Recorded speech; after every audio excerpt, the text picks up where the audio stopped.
আজকে বানিয়ে ফেললাম লাউ ছেচকি বা লাউয়ের তরকারি, যে যেটা বলো, মানে অভ্যস্ত। আমি আজকে লাউটা কিভাবে বানালাম জানো? আজকে বাজার থেকে নিয়ে এসছে বিশাল বড় একটা লম্বা লাউ, আর একদম কচি, একটুও দানা নেই লাউটাতে। দেখো কি সুন্দর গলেও গেছে। আমি আজকে লাউটা বানালাম, তেলটা গরম করে তাতে 5 ফোড়ন আর শুকনো লঙ্কা দিয়েছিলাম, আর আলুগুলো ডুমো ডুমো ডুমো কেটে নিয়েছি। এইভাবে ডুমো করে কাটা। এই যে আলুগুলো ভালো করে লাল করে ভেজে নিয়ে তারপর আদা জিরে একটু গোটা ধনে সব একসঙ্গে পেস্ট করে আর লঙ্কা দিয়েছি।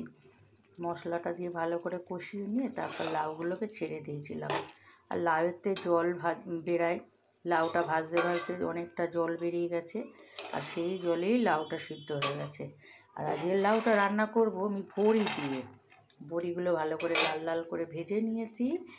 এইবার জলটা যখন কমে যাবে আস্তে আস্তে আমি বড়িটা দিয়ে দেব।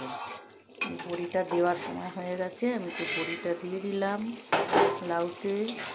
বড়িটা দিলে বেশ খেতে ভালো লাগে। আমরা কিন্তু যখন বিউলির ডাল রান্না করি অনেকে কিন্তু লাউ দিয়ে বড়ি দিয়ে রান্না করি, বড়ি না সরি লাউ দিয়ে আর ডাল দিয়ে রান্না করি, তখন কিন্তু খেতে ভালো লাগে। তা তোমরাও যদি এরকম লাউয়ের মধ্যে এরকম বিউলির ডালের বড়ি দাও, দেখবে খেতে ভালো লাগে।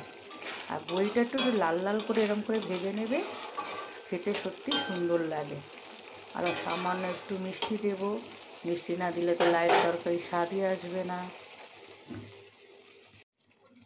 আমি 1 চামচ চিনি দিলাম, বেশি মিষ্টি দিলাম না। না, লাউটা দেখে মনে হচ্ছে মিষ্টিই হবে, কচি লাউ যেহেতু, বেশি মিষ্টি দিলে আবার ভালো লাগে না। তরকারিটা আমার প্রায় হয়েই এসেছে।